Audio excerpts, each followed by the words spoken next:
हे झालं होतं 12वा झालं. पाचही प्रकारचे अळाले मग वायू. इतकं डीप मध्ये कधी वाचले होते का मग? आता कळालं ना काय असते अपान वायू, अपान वायूची चिकित्सा, अपान वायू काय काय काम करतो.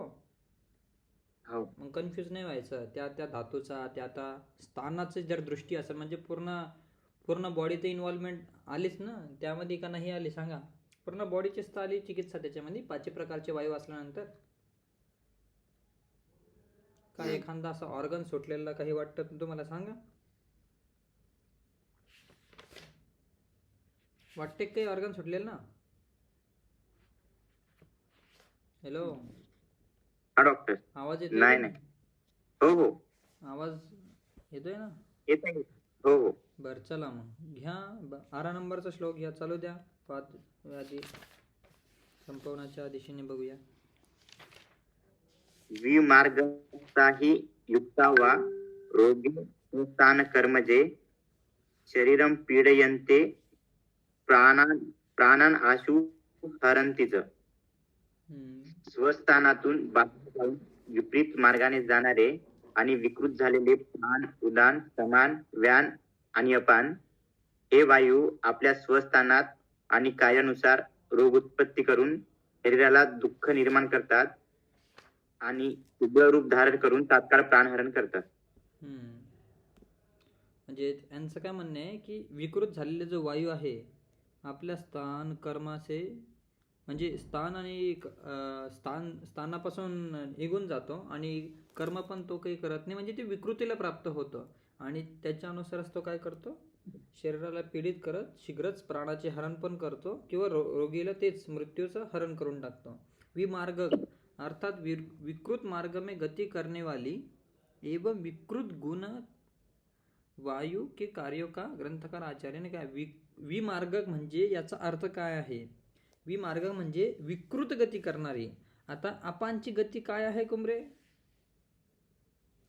अधोग आहे. जर एखाद्या वेळेस जर तुम्ही काही जर अन्न अशा प्रकारचं सेवन केलं त्याच्यामुळे अनुलोमन होतच नाहीये म्हणजे अपानची गती अनुलोमन होतीये का तिथे? नाही होते. म्हणजे अपानची गती काय झालेली? विगुण झालेली आहे. म्हणजे अपान की गति यहाँ पर क्या हो गई? विगुण हो गई. और अगर उन्होंने और भी बोला है यानी कि ऐसे गति विकृत हो जाना यानी कि अपान की जो स्वाभाविक गति अधोगति है वो ना हो कि उसका स्तंभ हो जाना, वो खुद की गति में काम ही नहीं करना, ऐसा उन्होंने बोला हुआ है. और बोला विमार्ग का अर्थ और बोला उन्होंने विकृत गुण युक्त यानी कि वृक्षादि गुण अधिक प्रमाण में बढ़ गए हो, ऐसे अगुगुण ज्यादा प्रमाण में बढ़ गए हो, ऐसे विकृत वायु के अगर गुण यानी कि विमार्गक ऐसा बोल रहे हैं. स्वस्थान कर्मजे इस वचन से यह अभिप्राय है कि जिस वायु का जो स्थान कहा गया है तथा स्टीवन आदि जो कर्म कहा गया है उन कर्मों में विकृति होने से उत्पन्न वाले रोग शरीर को पीड़ित करते हैं, बड़े बड़े रोगों से प्राणों का नाश भी करते हैं. यानी कि जो उन्होंने स्वकर्म जो बताया हुआ है वो कर्म न कर पाना. यानी कि देखो जैसे उन्होंने बोला है कि अंतराग्निश्च पार्श्वित समान अग्निबल प्रदा. अब समान वायु की दृष्टि है तो अग्नि को बल मिलेगा क्या कुमरे? नहीं मिलेगा. उन्होंने बोला अगर तुम्हारा अपान वायु विकृत हो चुका है तो शुक्र मूत्र शक्रुत का अनुलोमन होगा क्या? नहीं होगा. यही बोला है उन्होंने. इसीलिए 5 प्रकार की जो वायु है ऐसे उनके कर्म सच में हो रहे कि नहीं हो रहे. जैसे उन्होंने बोला उद्गार श्वास आहार आदि जो कर्म है वो प्राणवायु के, अगर श्वास ज़्यादा प्रमाण में लग रही है, श्वास का व्याधि हो रहा है, अस्थमैटिक अटैक आ रहा है, यानी कि प्राण वायु और उदान वायु वहाँ पर कोई तो भी विकृत हो गया है ऐसा समझ के आपको चिकित्सा करनी है, ऐसा वो बोल रहे हैं. नेक्स्ट ले लो 13 नंबर का श्लोक. संख्याम अपि अतिवृत्तानां सज्जानां हि प्रधानतः अशितिर नक भेदाद्य रोगा सूत्रे निदर्शिता. क्या अर्थ है उसका? पढ़ लो. विमार्गगामी झालेले प्राणादी वायू असंख्य रोग उत्पन्न करतात. त्यातील काही मुख्य नकभेदाने 80 प्रकारचे रोग 20वा अध्याय महारोग अध्याय मध्ये सांगितले. यानी कि क्या बोले उन्होंने यहाँ पर जो वायु के अनेक प्रकार के रोग उत्पन्न करते हैं उनके कारण वातिक रोगों की चिकित्सा भिन्न भिन्न प्रयोजन होने से पांचों भेद को कहा गया है। पित्त कफ के भेद को नहीं कहा गया है क्योंकि इस संदर्भ में उनके भेदों का कथन अधिक प्रयोजन युक्त नहीं है। यानी कि पित्त और कफ के इतना प्रयोजन नहीं है यहाँ पर वात व्याधियों में, इसलिए उन्होंने अलग से पित्त और कफ के प्रकार नहीं बताए हैं। दूसरे तंत्र में पित्त को भी पाचक, रंजक, साधक, आलोचक और भाजक भेद से 5 प्रकार कहा गया है। उनका स्थान भी क्रमानुसार जठर, आमाशय, यकृत, प्लीहा, हृदय, दृष्टि, त्वचा कहा गया है। इसी प्रकार श्लेष्मा भी 5 प्रकार का होता है। बोधक, श्लेष्मक, तर्पक, अवलंबक, क्लेदक भेद से कहा गया है। इन 5 प्रकार के कफ के स्थानों को भी क्रमानुसार जिह्वा, संधि, शीर, हृदय, आमाशय को कहा गया है। इनके कर्म को भी क्रमानुसार रस का भोजन करना, संधि श्लेषण करना, शीरस तर्पण करना, हृदय अवलंबन, आमाशय का क्लेदन, यह अलग अलग कहा गया है। संदर्भगत वाद व्याधि के कथन के लिए यह वाद व्याधि की संज्ञा का निर्देश किया गया है। यानी कि संदर्भ के लिए ऐसे वाद व्याधि 80 प्रकार के, जैसे नानत्मज है ना, सिर्फ प्योरेस्ट वाद के वजह से जो होता है वही उन्होंने बताया कि 80 प्रकार की जो व्याधि है वो कहाँ पर बताई है, महारोग अध्याय में जाके एक बार पढ़ लेना। बहुत ही अच्छी तरह से नख का भेद हो जाना, नेत्र का भेद हो जाना, संधि का भेद, संधि शिथिलता, ऐसे उन्होंने अलग प्रकार के नख से, पाँव के नख से लेकर शिर तक के उन्होंने शिरशूल, शिरोरोग, पूरे वात व्याधि है ऐसे उन्होंने बताए हुए। वहाँ पर गुरुद्रसी का भी वर्णन आया है। चलो 14 नंबर का पढ़ो।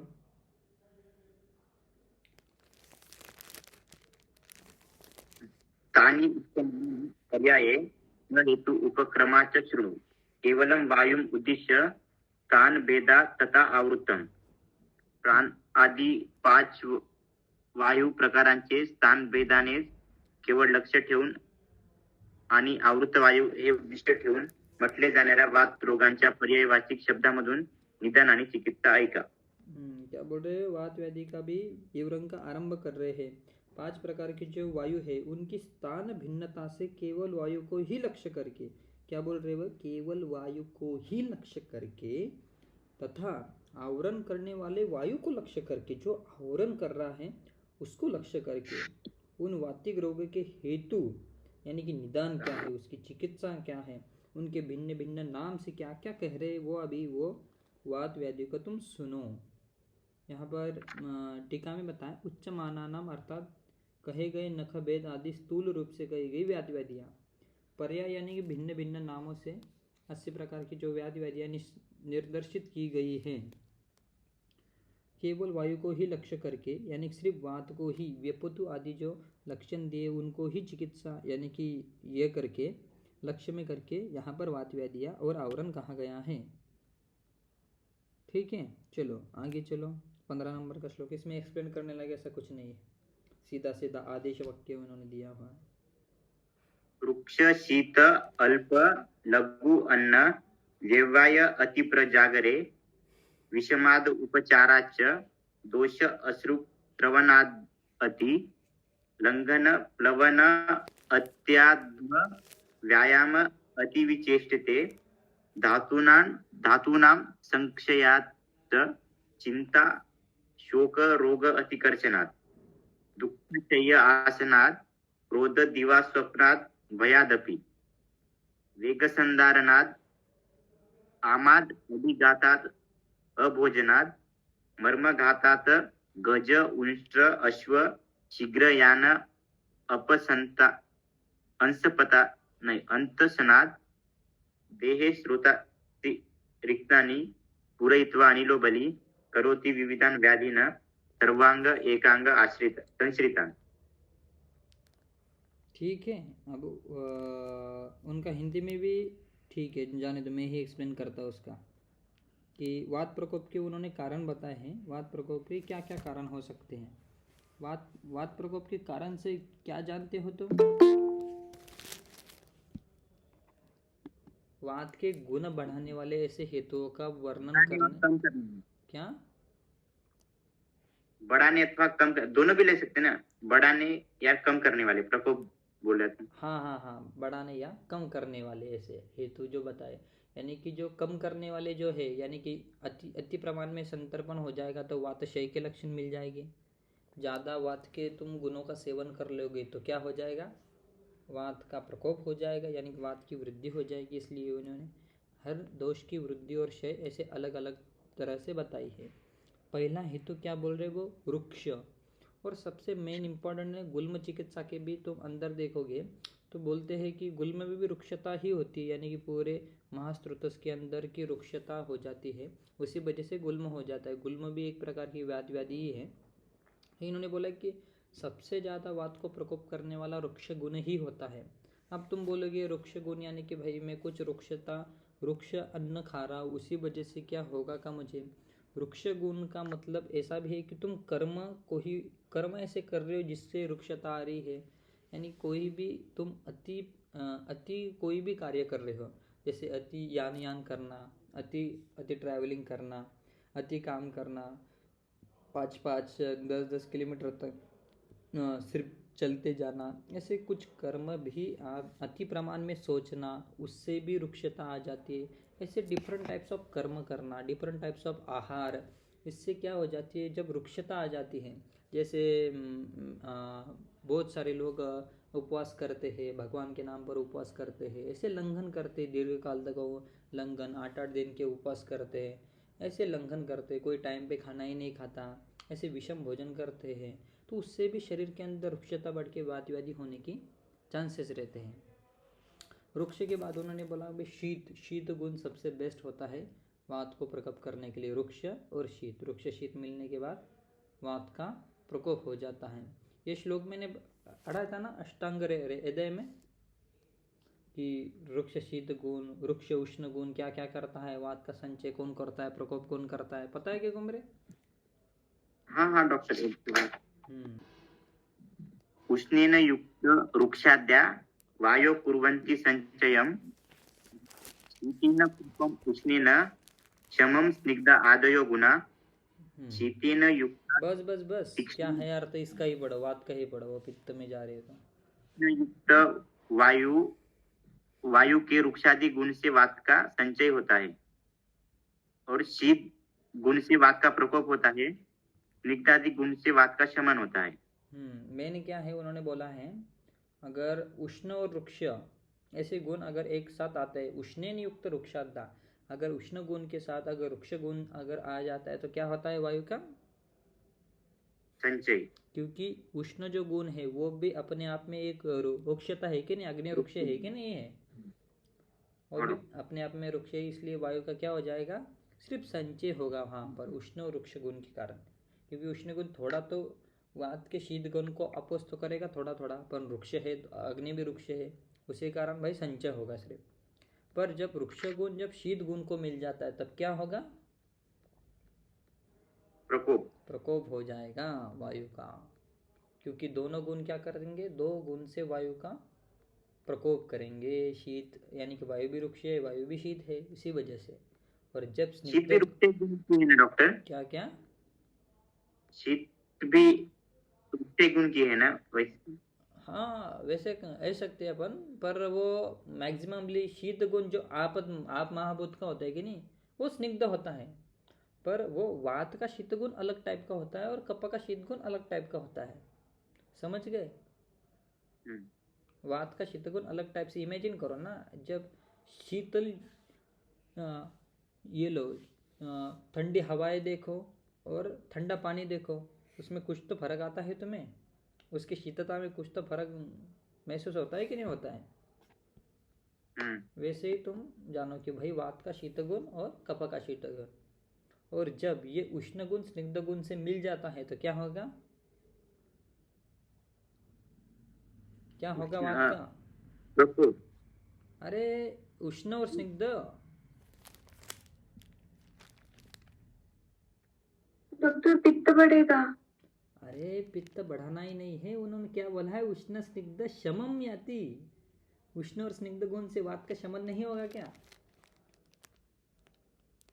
हो हो हो उन्होंने श्लोक हाँ में तो बोला है, इतना क्यों कंफ्यूज हो रहे? कोपेन उष्णम और शमम स्निग्ध आदयो गुना, स्निग्ध आदि जो गुण बताई है, यानी कि स्निग्ध उष्ण ऐसे अगर गुण गुरु गुण आ गया तो वात का शमन होगा कि नहीं होगा? हम्म, समझ गए कि अभी भी कंफ्यूजन में हो? समझा डॉक्टर। यही मैं बता रहा था। चलो अपना आ जाओ फिर से वात व्याधि पे आ जाओ। कहाँ पर थे अपन? हाँ, वृक्ष शीत गुण से भाई कैसे होता है वात का प्रकोप, वो अपन देख रहे थे। 15 नंबर का श्लोक। हम्म, एक सेकंड, ऐसे डिफरेंट रेफरेंस दे दे के पढ़े तो तुम्हें अलग अलग संहिताएं भी जल्दी से याद हो जाती हैं, इसलिए से अलग अलग रेफरेंस देख के उसको समझना चाहिए। आगे क्या बोल रहे हैं? लघु लघु अन्न, वही बोला, वही मैंने एक्सप्लेन किया। लघु अन्न, व्यवहार करना, अति प्रमाण में व्यवहार करना, ये भी एक हेतु बताया, क्योंकि वृक्ष गुण बढ़ेगा ही बढ़ेगा। शुक्र धातु का क्षय होगा तो स्निग्ध धातु का क्षय हो जाएगा, तो ऑब्वियसली बात है कि भाई वात वात बढ़ेगा ही बढ़ेगा। अगर पेशेंट को पूछो, अगर अति व्यवहार से वात प्रकोप हो कि अगर कोई भी किसी भी प्रकार का अगर व्याधि हो रहा है तो हेतु अगर अति व्यवहार है तो चिकित्सा क्या करोगे तुम घूम देंगे क्या? मधुर स्निग्ध ही दोगे, पर और क्या देगो? शुक्रवर्धक ऐसे द्रव्य दोगा। मधुर स्निग्ध तो ये भी है ना, अला भी है, फिर बला और अश्वगंधा में क्या फर्क है? समझ गए? शुक्रकामी। हाँ, ऐसा शुक्रकामी द्रव्य, यानी कि हेतु क्या है, व्यवहार का हेतु है तो उसको हेतु हेतु तो बंद करनी ही पड़ेगी, प्लस आपको शुक्र को ध्यान में रखते हुए आपको चिकित्सा करनी पड़ेगी, इसलिए इम्पोर्टेंट है। और देखो उन्होंने लघु अन्न सबसे पहले उन्होंने हेतु बताया, पहले तो गुण धर्म के हेतु बता दिए। भाई जो भी प्रकार के वृक्षादि कर्म है, द्रव्य है, जो भी है वो वात को बढ़ाएंगे। शीत जो है, आप शीत वायु का सेवन कर रहे हो तब भी वात को बढ़ाएगा। बाद में बता लघु अन्न, क्योंकि उनको पता है कि भाई लोग लघु अन्न भी खाते हैं, यानी कि आधी रोटी ही खाएंगे, ऐसा किसी किसी को भूख ही नहीं लगती, ऐसा आधी आधी रोटी ही खाएंगे। या लघुता उत्पन्न करने वाले ऐसे द्रव्य जैसे लाया है, मुरमुरे है, अपने यहाँ पर जैसे अपन स्नैक्स वगैरह खाते हैं, चिप्स खा लेते हैं, ऐसे फ्राई किए हुए पदार्थ खा लेते हैं वैसे। और उन्होंने बाद में डायरेक्टली हेतु बताया व्यवहार। व्यवहार इतना इम्पोर्टेंट, हेतु उनके अनुसार रहा होगा और अपने अनुसार भी आपको पूछना ही चाहिए। लघु अन्न का सेवन करते हो क्या, तो चिकित्सा अलग हो जाएगी, यानी कि अग्नि का बेस करके आपको चिकित्सा करनी पड़ेगी। भाई लघु अन्न क्यों सेवन करते हो, अन्न मिलता नहीं है कि आपको अच्छे क्वालिटी का। और डायरेक्टली उन्होंने बाद में हेतु बताया अति प्रमाण में व्यवहार करना, ये भी सबसे मोस्ट इम्पॉर्टेंट हेतु है आजकल के युग में। आगे बताएं अति प्रजागरण, मोस्ट ऑफ द अभी आईटी सेक्टर दे तो अपने विद्यार्थी भी देखो, बहुत सारे विद्यार्थी 12-1 बजे तक सोते नहीं, यानी कि अति प्रजागरम, रात रात भर नींद नहीं आती, रात में अग्नि की कोई आदत है क्या, ऐसे हर एक पेशेंट को पूछना चाहिए। और तभी जाके तुमको वात का प्रकोप समझ में आएगा। अगर तुम्हें एक पेशेंट बता रहे अम्ल पित्त है, सिम्टम लिख लो तुम, अम्ल पित्त है, पेशेंट बोलता है मुझको एसिडिटी बहुत ज़्यादा होती है, पर मैं तीखा खाता नहीं, मसाले के पदार्थ खाता नहीं, कुछ भी नहीं खाता, तब भी मुझे अम्ल पित्त हो जाता है, यानी कि एसिडिटी हो जाती है। और वो बोलता है कि मैं रात में जागरण करता हूँ, तो तुम्हारा डायग्नोसिस क्या होना चाहिए कुमरे?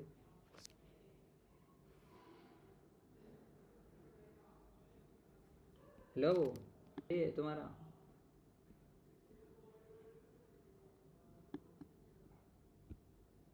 वात व्याधि होना चाहिए। वात व्याधि होना चाहिए कि वात स्वतंत्र गुण से प्रकोप है, और वात क्या कर रहा है, वो स्वस्थान में जो पित्त बैठा है, समाज दुष्टि कर रहा है, इसलिए पित्त दुष्ट हो रहा है, अग्नि हाँ दुष्टि हो रही। हाँ, और ये जो वात है वो स्वस्थान में बैठे हुए पित्त को क्या कर रहा है, उठा के पित्त के लक्षण दिखा रहा है। समझ गए? ऐसा परतंत्र दोष प्रकोप भी होता है। अपने सूत्र स्थान में 13 प्रकार के जो सन्निपात है ना, कि ये जो वात है, ऐसे बहुत सारे रेफरेंस 7-8 श्लोक मिल जाएंगे तुमको, कि वात क्या करता है, स्व स्थान में जो पित्त और कफ बैठा हुआ है उन दोनों को उठा के लक्षण दिखाता है। ऐसे बहुत सारे रेफरेंस मिलेंगे, आगे आगे जैसे आएंगे वैसे बता जाएंगे। एक त्रिमर्मी अध्याय में ऐसा रेफरेंस दिया है उन्होंने, बाद में देखेंगे उसको।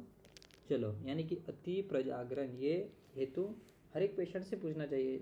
रात्रि में जागरण करते हो क्या, 12-1 बजे 11-12 बजे ऐसे सोते हो क्या, मॉर्निंग में जल्दी उठ जाते हो क्या, यानी पूरी नींद लेते हो कि नहीं लेते हो, इससे प्रजागरण तो नहीं हो रहा। आगे आगे बोल रहे हैं कि विषम उपचारादे, यानी क्या बोल रहे हैं, विषम उपचारादे दोष अस्त्रुक स्त्रवनाद अति, अन्य विपरीत कार्य करने से, यानी कि वमन विरेचन कर्मों को अनुचित रूप से करने से, दोष तथा रक्त का अधिक स्राव निकलने से, यानी कि उस टाइम में सिर्फ एक ही आयुर्वेद ये एक ही पैथी होगी, तो एक पेशेंट एक वैद्य के पास जाने के बाद वो पंचकर्म करता होगा, वही पेशेंट दूसरे वैद्य के पास जाने के बाद फिर से अमन विरेचन पंचकर्म करता होगा, क्योंकि किसी किसी को लगता होगा भाई उस वैद्य ने अच्छे से काम किया है कि नहीं किया है, यानी कि अमन विरेचन जो अच्छा किया है कि नहीं किया है। तो ऐसे बहुत सारे वैद्य के पास घूमने के बाद एक पेशेंट की अगर हिस्ट्री उस टाइम पे ऐसी हिस्ट्री रही होगी कि भाई तुमने अति प्रमाण में तो पंचकर्म नहीं किया ना, जो पंचकर्म किया वो अनुचित रूप से तो नहीं किया ना, उससे भी क्या हो जाता है, वात का प्रकोप हो जाता है। और एक अच्छे से उन्होंने एक हेतु बताया, दोष अस्त्रुक स्त्रवनाद अति, अगर आप रक्त का स्त्राव आपका किसी भी कारण से एक्सीडेंट हो, रक्तमोक्षण कर दिया हो, या ये मेंस्ट्रुअल साइकिल में अगर अति रक्त का स्त्राव हो गया हो, वो भी हेतु आपको पकड़ में आनी चाहिए। मैक्सिमम फीमेल्स पेशेंट के जॉइंट पेन हो जाता है, बैक पेन हो जाता है, उसका कारण यही होता है कि अति प्रमाण में रक्त का स्राव होने से वात का प्रकोप होकर वात व्याधियाँ उनको होने लगती है। बाद में उन्होंने बोला विलंघन करने से, प्लवन यानी कि जल में ज़्यादा देर तक तैरने से, उस टाइम में नाव ऐसे व्हीकल वगैरह कम होते होगी, इसलिए मैक्सिमम जो लोग हैं ट्रैवलिंग करते करते, प्लवन करते करते, जल में तैरते तैरते ही ट्रैवलिंग करते होंगे, उसी वजह से एक हेतु रहा होगा, इसलिए वो वात प्रकोप का कारण है, क्योंकि उसमें पूरी बॉडी की हलचल तो होती रहती है, इसलिए उन्होंने बोला लंघन प्लवन अत्यध्व। पिछले टाइम में कोई बाइक वगैरह बस वगैरह नहीं थी, इसलिए मैक्सिमम जो लोग थे वो चलकर ही अपना सफ़र तय करते थे, इसलिए उन्होंने बोला अधिक पैदल चलना, अति प्रमाण में एक्सरसाइज यानी कि व्यायाम करना, अति विचेष्टिते अति प्रमाण की चेष्टिता करना, वही सेम टू सेम उन्होंने हेतु बताए हैं। आगे बोल रहे धातु संचयात, धातु का किसी भी प्रकार से क्षय हो जाना, धातु की क्षीणता से, यानी कि रक्त धातु की क्षीणता से, मांस धातु की क्षीणता से भी किसी भी प्रकार की धातु का क्षय से वात प्रकोप हो जाता है, यानी कि रक्त क्षय हुआ तब भी वात का क्या होगा गुमरे, प्रकोप होगा ही होगा। शुक्र सहित से तो मैंने पहले ही बता दिया, यानी कि उनका कहना ये रहा होगा, देखो डायरेक्टली उन्होंने एक रक्त का बोला और एक व्यवहार का बोला, यानी कि यहाँ पर एक नोट डाउन करने वाली बात है कि इन्होंने शुक्र और रक्त पे सबसे ज़्यादा भर दिया है। भाई शुक्र का स्त्राव अगर ज़्यादा हो जाएगा तो वात व्याधि हो जाएगी, और उन्होंने रक्त का स्त्राव अगर ज़्यादा हो जाएगा, रक्त का क्षय हो जाएगा, तब भी वात व्याधि हो जाएगी। दो धातु पर सबसे ज़्यादा फोकस किया हुआ है। आगे बोल रहे ये तो हो गए भाई शारीरिक हेतु, अब बोल रहे मानसिक हेतु। हाँ बोलो। हाँ, यहाँ पे अश्रुक के पहले जो दोष देखे है ना, हाँ दोष इसमें दोष शब्द पुरुषमपि गृह्यते का है। हाँ, पुरुषमपि गृह्यते, यानी कि अतिसार हो जाना, पुरुष निकल जाना, वही बोल रहे हैं ना, मल का ग्रहण आप कर सकते हो, यानी कि मल का भी अति प्रवर्तन हो जाने से भी वात का प्रकोप होता है, ऐसा कहा हुआ है उन्होंने। चलो ठीक है, आगे क्या बोल रहे हैं, चिंता, अति प्रमाण में चिंता कर जाना। कोई कोई पेशेंट आते हैं ना कि मैं ज़्यादा ही किसी भी बारे में सोच देता हूँ, फिर किसी ने मुझको कुछ थोड़ा सा भी गलत बोल दिया तो मैं दिन भर उसके बारे में ही सोचता रहता हूँ, शौक करता रहता हूँ कि मेरा फ्यूचर कैसा होगा, मेरे बच्चे कैसे होंगे, ये कैसे होंगे, ऐसा बोल रहे।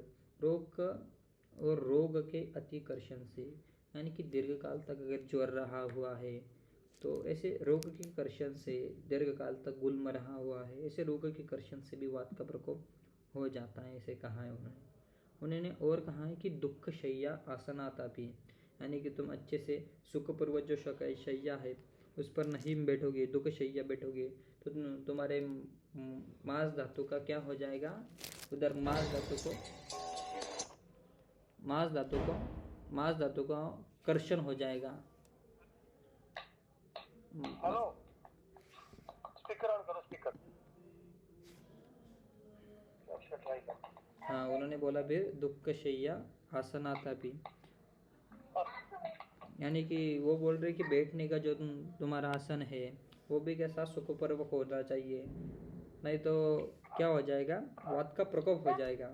आगे बोल रहा है क्रोध इम्पोर्टेंट है, क्रोध के वजह से क्रोधात पित्तम, ऐसा भी श्लोक है ज्वर के अंदर, क्रोध से भी वात का प्रकोप हो जाएगा।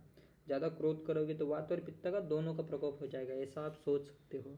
कोई भी अगर पेशेंट ज़्यादा क्रोध करता हो, उसको किसी से अपने घर वालों से स्नेह भाव नहीं है, क्रोध ज़्यादा करता हो, तब भी क्या हो जाएगा, वात और पित्त दोनों का भी ये हो जाएगा। आगे बोल रहे दिवा स्वप्नाद भयादापि, ये होगा क्या, ये देखो कुमरे आ गए एक संतर्पण का है को, दिवा स्वप्न से वात का प्रकोप बोला उन्होंने। भयादापि, भय के कारण तो स्वतंत्रवाद प्रकोप हो ही जाएगा, क्योंकि वृक्ष लघु गुणादि माइंड से युक्त हो जाएगी। आगे देखो संतर्पण के हेतु आ गए, संधारणाद, वेग संधारण से क्या हो जाएगा, वायु का अवरोध हो जाएगा, करेक्ट है। आगे क्या बोल रहे हैं, आमाद अभिघाताद, अभिघात लगते थे, और अभोजनाद, यानी अभोजन तो वो तो हो ही गया। आम के कारण भी, आम दोष से भी वात का प्रकोप होता है, ये नोट डाउन करके रखो। अभिघात से तो होगा ही होगा, चोट लगने से वात का प्रकोप। आगे बोल रहे मर्म घात, मर्म के घात से भी वात का प्रकोप हो जाएगा। हाथी, ऊंट, घोड़ा, तेज गति करने वाले वाहनों की सवारी करने से तो वृक्ष और शीत गुण का तो प्रकोप हो ही जाएगा, अथवा उनके गिरने पड़ने से। ये सबसे इम्पोर्टेंट है, देह श्रोतांसी रिक्तानि पूरित्वा अनिलो बलि, उसकी रिक्तानि की टीका पढ़ो कुमरे, क्या दिया है उन्होंने, शून्यानि स्नेहादि गुण शून्य इत्यर्थ। हाँ, क्या वो रिक्तानि देह श्रोतांसी रिक्तानि पूरित्वा अनिलो बलि, यानी कि स्नेहादि गुण अगर पूरे शून्य हो गए तो क्या होता है, वहाँ पे रिक्त हो जाते स्रोतों से, वहाँ पे क्या हो जाएगा, वात बढ़ेगा, प्रकोप होगा, वात बढ़ेगा का मतलब क्या है, वृक्षादि गुण बढ़ेंगे वहाँ पर, बढ़ेंगे। हाँ, इम्पोर्टेंट क्या है, यानी कि जैसे गुल में भी बताया है कि महास्रोतस के अंदर जब वृक्षादि गुण बढ़ जाते हैं, यानी कि क्या अर्थ है उसका, जो महास्रोतस के अंदर का जो स्निग्ध धातु है वो उसका क्षय हो गया, करेक्ट है। बस करेक्ट, यानी कि स्नेहादि धातु कम हो गए तो वात तो बढ़ेगा ही बढ़ेगा, वृक्षादि गुण तो बढ़ेगी ही बढ़ेगी। जैसे वृक्ष गुण से भाई कठिन हो जाता है महास्रोतस और गुल्म की संप्राप्ति हो जाती है, ऐसा उन्होंने बोला है, यानी गुल्म भी वात व्याधि है। और क्या बोल रहा है, करोति विविधान व्याधि न सर्वांग एकांग संश्रितान, यानी विविध प्रकार की सर्वांग और एकांग की व्याधि ये करता है, ठीक है। और कुछ है कि टीका में दिया हुआ, दोषाश्रुक का तो तुमने बता दिया कि पुरुषम इति गृह्यते स्नेहादि गुण, ठीक है।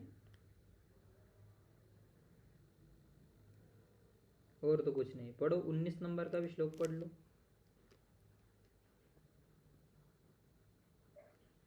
अव्यक्त लक्षणम तेषा पूर्व रूपम इति स्मृतम। अर्थ भी बताओ उसका। वात विकार के अव्यक्त लक्षण ही उसके पूर्व रूप होते हैं। यानी कि वात व्याधि का कोई पूर्व रूप ऐसे दिखते नहीं है, स्पष्ट नहीं दिखते हैं, ऐसे उन्होंने बोला है। चलो आगे बढ़ो। आत्मरूपम तु यद व्यक्तम अपायो लघुता पुनः, क्या अर्थ है उसका? पूर्व रूप जब दोष दुष्ट इत्यादि भेद से स्पष्ट से व्यक्त होते हैं तब उसको लक्षण कहा जाता है। लक्षण स्थिर न रहना और वायु से शरीर धातु का शोषण होने से शरीर में लघुता अथवा हल्केपन आना यह वात रोग के लक्षण है। यानी कि वही लघुता आ जाना, वात व्याधि के लक्षणों में लघुता को जानना ही अपाय नाश का लक्षण होता है। ऐसा कहा। आत्मरोग अर्थात अपना लक्षण। इस वचन से अभिप्राय है कि वात व्याधि का वर्तमान लक्षण अपाय लघुता पुनः अर्थात वात व्याधि को लक्षणों में लघुता, अल्पता या नाश का लक्षण होता है। इस वचन से यह अभिप्राय है कि वात व्याधि का अपाय, अपगमन या नाश और शरीर की लघुता ही वात व्याधि का बोधक है। यानी कि इन्होंने बोला है कि भाई शरीर की लघुता से तात्पर्य क्या है? शरीर अगर क्षीण हो गया, शरीर का कोई भी अपाय हो गया, यानी तुम्हारे शरीर का नाश हो गया, तो क्या हो जाएगा? तुम्हारा वात प्रकोप वात प्रकोप हो जाएगा। बस उन्होंने यही बोला है कि भाई तुम्हारे शरीर में अगर लघुता आती है तो वही तो है, आत्मरूप ही तो है वो वात व्याधि का। भाई वात व्याधि होने ही वाली 100%। देखो जी, एर्ना ज्वर, क्रोनिक फीवर, जॉन्डिस अगर हो गया, तुम्हें टाइफाइड फीवर हो गया, तो 100% कमजोरी आती है, क्योंकि एंडिंग में तुम्हारा वात प्रकोप हो ही जाता है, व्याधि कर्षणीय न हुआ। इसलिए तो उन्होंने जीर्ण ज्वर में क्षीर और घृत का पान करने के लिए बोला हुआ है। ठीक है, इसमें कोई डाउट?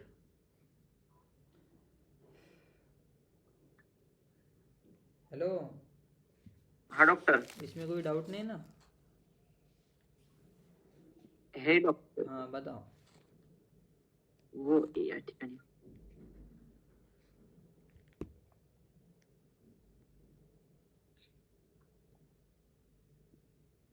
नहीं नहीं ठीक है, मतलब यहाँ पे एक विमर्श देखे हैं आपल्या मराठी किताब में, या ठिकाणी अपाय याचा अर्थ वात रोगाची लक्षणे कमी होणे असा घेतलाय, कारण वायू स्वतःच अस्थिर आणि चंचल आहे, त्यामुळे त्याची लक्षणे काही काळ नाहीशी होऊन पुन्हा दिसू लागतात, आणि लघुता याचा अर्थ शरीर धातू शुष्क झाल्याने शरीर हलके होणे असा आहे। अन्य काही आचार्यांच्या मतानुसार अपायो लघुता पुन्हा चा अर्थ वात रोगातील लघुता किंवा तो कमी होणे आणि वात रोगाच्या नाशाचे लक्षणे आहे।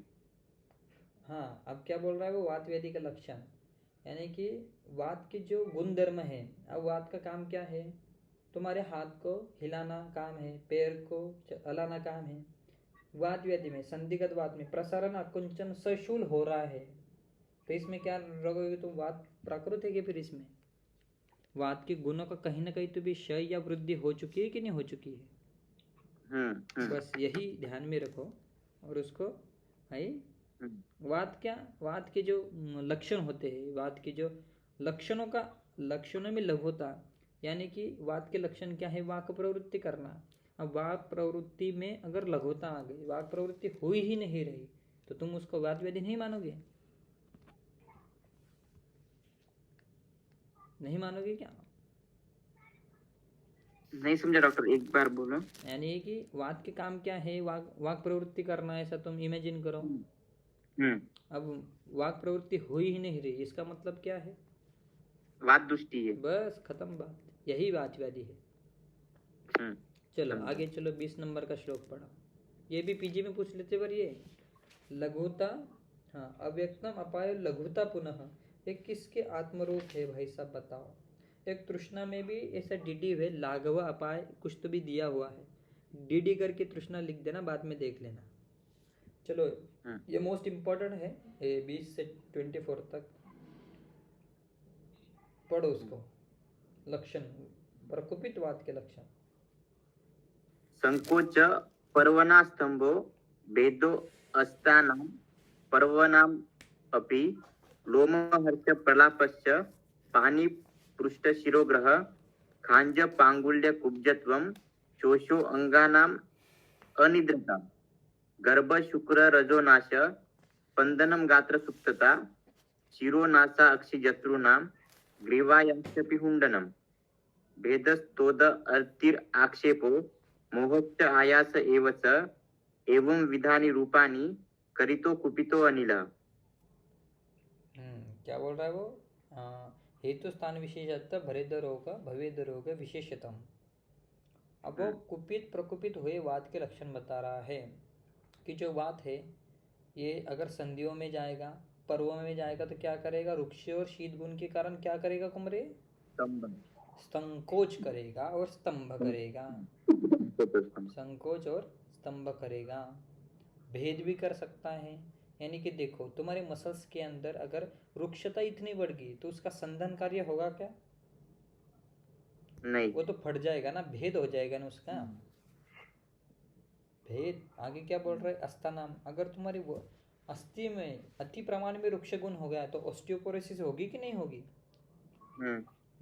इसलिए बोला भेदो अस्थानाम पर्वानाम अपि, यानी पर्वों में भी भेद हो जाएगा।